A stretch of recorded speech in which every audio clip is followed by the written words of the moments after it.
Hello, Steve Lusk here with another installment of our My Family devotional series. All this year, we've been looking at this devotional book to help our families to be more like what God would have us to be. There have been many lessons that have been very helpful. Some may be more helpful than others, depending on your situation, but all of them intended to help us grow as disciples of Jesus. I'm sitting here in front of this brick wall because this week we're going to be talking about conflict. You know, sometimes we have conflicts in families and it's like banging your head against the brick wall. It's like neither side wants to budge, neither side thinks they're wrong, neither side is willing to give in. But conflict resolution is an important part of family dynamics, and it's a way that we can honor God in a very appropriate way by dealing with conflict appropriately. Now, the first point that Dale Jenkins, the author of this week's series of devotionals, and by the way, I would encourage you to read these, spend some time in studying them, talk about them with your spouse or with your children, with your family, or with a friend. But the first point that he makes in lesson number 1 is that conflict is inevitable. In families, in business, in life, we live in a world where we must interact with people, and when we interact with others, conflict is inevitable. But we can deal with conflict in appropriate ways. Contending for something is very important. We're told, for example, to contend earnestly for the faith once delivered to us. But we can contend without being contentious. We can contend for something. We can deal with conflict without being critical and ugly and mean-spirited, and certainly without a desire necessarily to win a fight.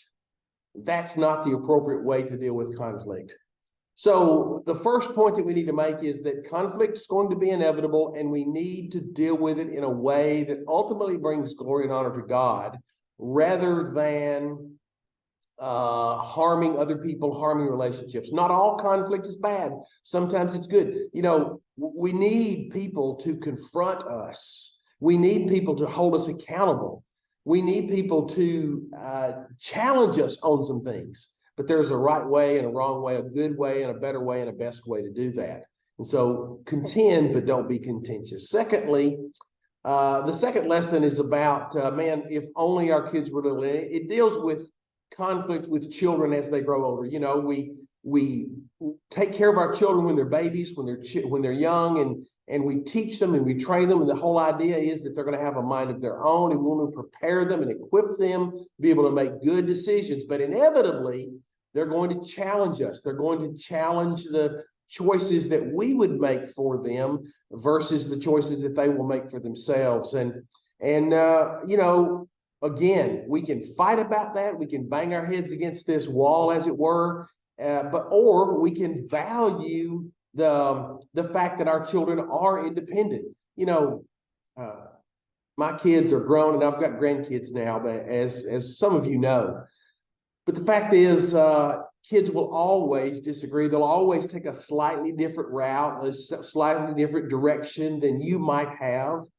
But I loved every stage of our kids growing up. I loved when they were babies in arms. I loved when they were toddlers. I loved when they were very pliable young children. I loved when they started gathering their own friends and valuing their friends' relationships more than they valued what we thought. I loved when they were becoming independent and more mature. I loved even at times when they would push back, when they would rebel a little bit, not because it's not scary, not because it's not difficult to deal with at times, but because you knew they were thinking on their own. They were thinking for themselves. And so we need to value our children no matter what, value every stage of their existence, let them know that we love them no matter what. And even if they disagree with us, or if they challenge our authority, or if they bring about things that cause conflict in the family, we need to work on those things and continue to love them nonetheless.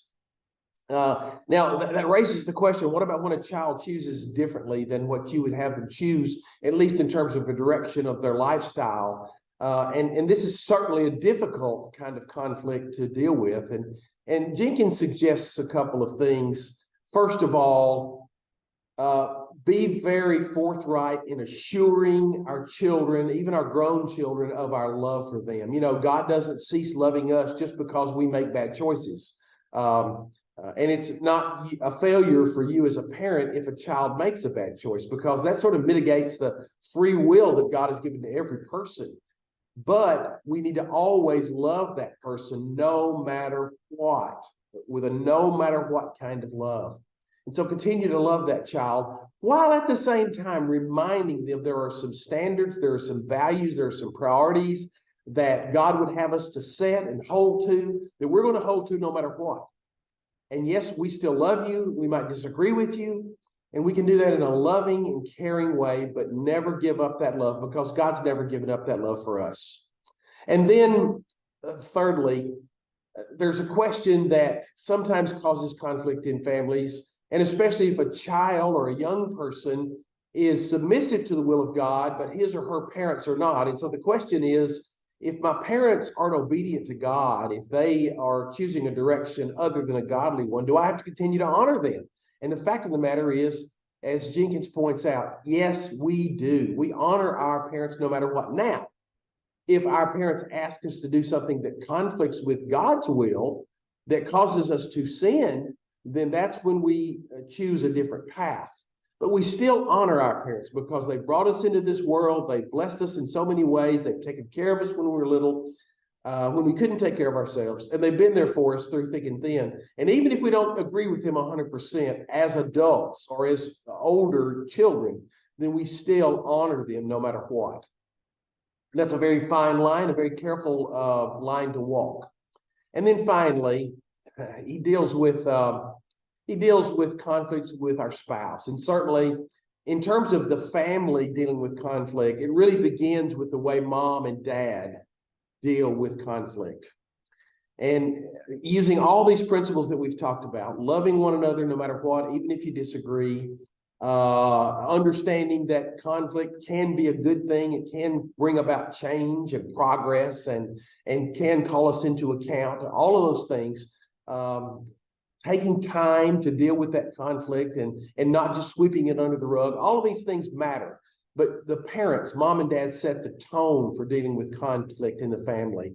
And so how mom and dad deal with conflict is so very important. He suggests that if we have the approach, you know what, I disagree with you, honey, but I feel like that in our relationship, I got the better end of the deal because you're such a blessing to me. Don't you think that would just sort of diffuse a little bit of the anxiety and the conflict that might exist as a result of some disagreement that we might have? It would also suggest that perhaps instead of making personal attacks, we do it in a more generic way. For example, think about how much better it sounds to say, here's my thought about this particular subject, whatever it might be, that may be a subject of conflict, versus, I don't think you've got the right idea about this subject. You see, one is sort of a personal attack. The other is saying, this is what I think about it. This is how I feel about it. And this sort of takes a little bit of the personal conflict out of it. You're not passing a value judgment on that person just because you disagree with them about something. And you're letting them know that by the way you state that. So don't make personal attacks.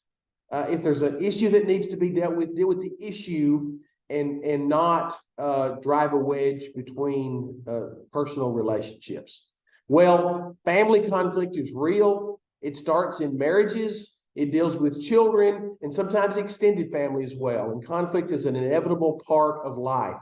Not all conflict is bad, and there are ways that we can deal with conflict in ways that bring honor and glory to God versus driving wedges between people, causing problems in relationships. Let's seek to do that.